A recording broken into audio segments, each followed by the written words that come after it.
Airlift Filtration System. Magandang buhay po sa inyo mga kahabi. Nandito ulit si Kuelito. Sa unang-una, nagpapasalamat po tayo sa ating Panginoon sa Kristo sa walang sawang pagkikita sa atin ng buhay at blessing sa araw-araw. So ngayon po, may pakikita po ako sa inyo kasi po baka ito po ay magamit nyo rin. Anyway, nauuso po kasi sa atin yung pag-aalaga ng mga crayfish. So marami pong gumagamit ng tub. So ito po. Halimbawa po, ito yung tub, ito yung ating aerator. Mostly, ang nilalagay po natin kasi aerator. Then, hindi lang to sa crayfish siguro, pwede rin sa mga gapi sa molly. Anyway, yung atin pong aerator na to, na ginawa natin ngayon, pinakikita nating sample, kalimitan po sa mga gumagawa, nagbubutas. So, binubutasan nila to, tapos isinecentralize nila para sa kanilang overflow. Actually, pwede rin tayong gumawa ng mga pipe na pinakita ko sa inyo before na pwede rin pang overflow. Ngayon, ito po, bibigyan ko po kayo ng isang idea kung saan yung hangin nyo po ay i-convert naman natin. Ito pong hangin na to. I-convert po natin siya para maging filtration system. So, dito, gagamit po tayo nung ating ginawang canister. So, ito pong canister na to actually.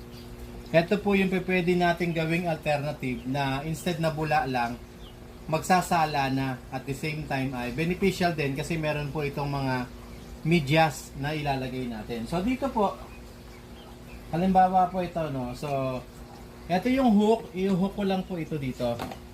Then ito naman pong filter ay ilalagay ko dito sa ibabaw. Yan. So kumbaga, nakaganyan lang siya. Then itong hangin, ay pwede ko pong tanggalin ito. Pwede ko pong ilagay sa kanya. Yan. So, yung hangin po na to, actually, ang purpose po niyan, iaakyat niya yung tubig. So, yan. Then later on, babagsak dito. So, instead na aerator lang yung gamit natin, dati, ngayon po, sa pamamagitan nito, magkakaroon na po siya ng filtration system. Yan po. Gaya rin po nito yan. Kumbaga, pwede tayo maglagay ng dalawang filtration system kung kailangan. So, dito sa kabila, pwede rin tayo maglagay. Nakikita ko po sa inyo ito para po magkaroon lang kayo ng idea. Yan.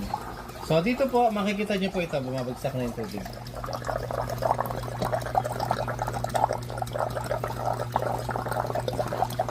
Yan, ito po. So, kumbaga ito kasi mas convenient ito eh. Bubuksan ko lang po ito. Yan. Ito po yung controller kung saan ito yung magko-control ng tubig